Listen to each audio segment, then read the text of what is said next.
Cuando ves un cuadro, ¿eres capaz de darte cuenta de todos los detalles que contiene? ¿Sabes apreciar todos los elementos que el pintor quiso plasmar?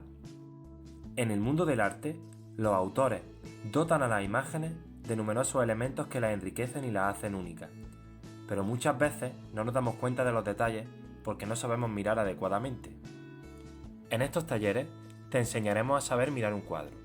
Aprenderás a entrenar tu mente para conseguir descubrir los secretos que se esconden en estos cuadros, a través de diferentes elementos como el color, la perspectiva, la composición, las técnicas pictóricas o los temas.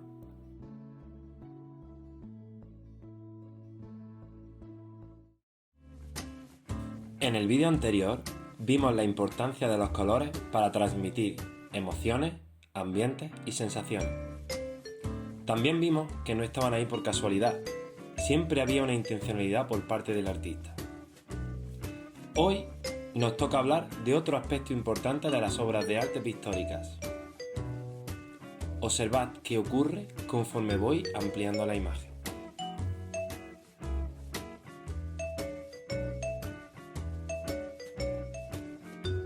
¿Qué acaba de pasar? Me acabo de quedar con vosotros, ¿verdad? Esta es la conocida como copa de Rubin. Se trata de una ilusión óptica, ya que la copa presenta una doble visión, la de la copa y la de dos rostros humanos que se miran de frente a frente. Yo la he acercado lentamente para que la podáis observar mejor, pero realmente esa doble visión siempre estará ahí. ¿Y en el arte? ¿Has pensado en cómo logran crear sobre una superficie plana la idea de profundidad? ¿Cómo consiguen que nos sintamos parte de esa escena que observamos, como si estuviésemos mirando por una ventana?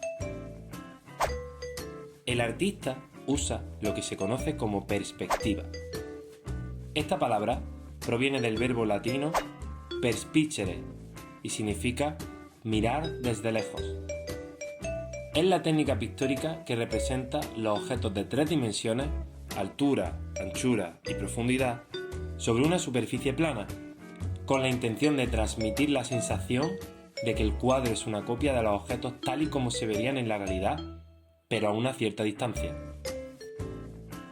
Lo entenderás mejor con un ejemplo. Vemos una serie de figuras, unos montes verdes, con lo que parece ser una casa con un observatorio. Aquí tenemos la misma escena, pero usando la perspectiva, de modo que podemos observar el dibujo hacia adentro. ¿Cuál crees que reproduce mejor la realidad? Cuando un pintor pone perspectiva en su obra, lo que realmente está haciendo es valerse de una ilusión óptica. El dibujo sigue siendo una superficie plana, pero estableciendo líneas que convergen en un punto, llamado punto de fuga, que coincide con el horizonte. Así se consigue que el cuadro tenga profundidad y hace que sientas como si pudieras ver dentro de ese cuadro. En el mundo del arte no siempre se ha usado la perspectiva. De hecho, no fue hasta finales del siglo XIV cuando los pintores descubren, a partir de métodos geométricos, el concepto pictórico de puntos de fuga y horizonte.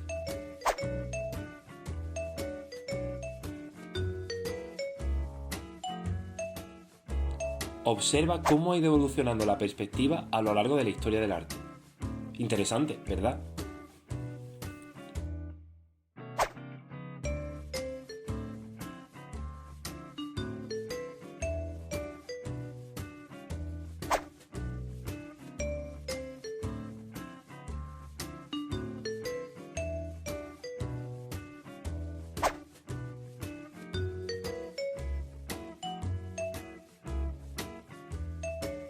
Ahora analizaremos la obra de un artista muy interesante.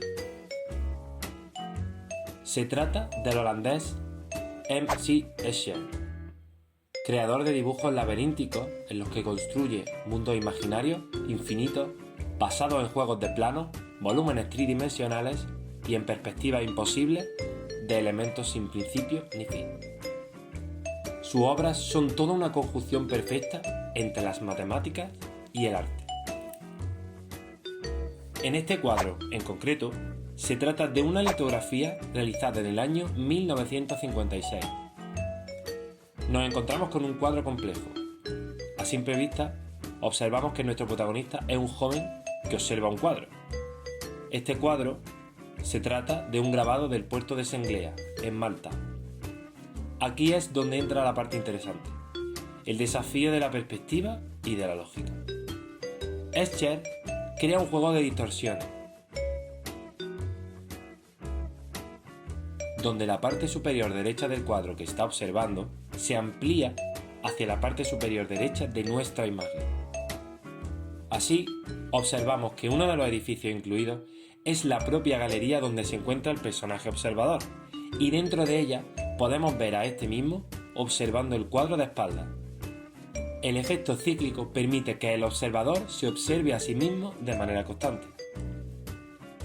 Escher consigue este efecto mediante un juego con la perspectiva y las matemáticas, una distorsión en espiral. Pero aquí viene lo interesante. El propio Escher no pudo completar su propio cuadro. ¿Ves ese punto blanco en el centro? Lo que pasó fue que el artista desafió su propia capacidad artística e intelectual con este cuadro. Creó una repetición infinita y distorsionada para la que no tenía ni los medios ni los cálculos para completarla. Sin embargo, aquí entran las ciencias.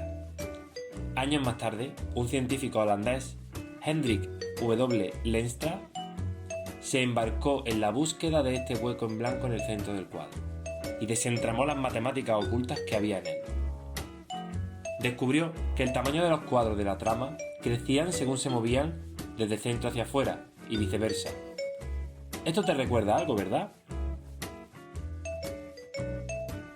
Exacto. El matemático Lenstra y su equipo decidieron rellenar el hueco en base a su descubrimiento y a los avances científicos de la época. El resultado